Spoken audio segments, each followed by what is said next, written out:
but that basic part of the brain that gives us strategies and organizing and perhaps warns us of potential consequences isn't fully on board yet.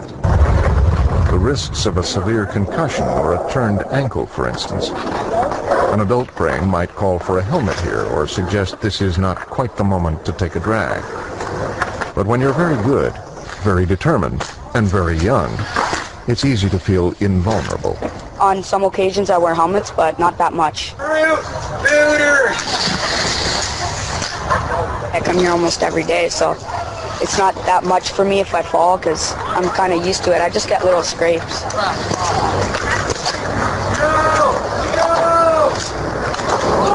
No, it's not that risky. Well, not that risky would be one way to put it. It's one of like the most common, either rolling or wrists.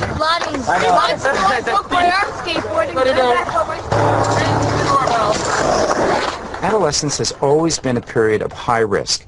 We know that teenagers engage in risky behavior, and they have always engaged in risky behavior. There's nothing new about that now. And because the child, the 13 or 14 or 15-year-old, still has an immature frontal cortex, they often do not make the most responsible, reasoned decisions. And by virtue of having things available that can do harm, they often wind up in a higher risk group than I experienced as a child myself.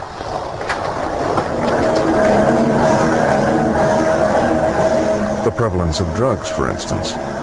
Here at a rave party, ecstasy and other drugs are a kind of rite of passage.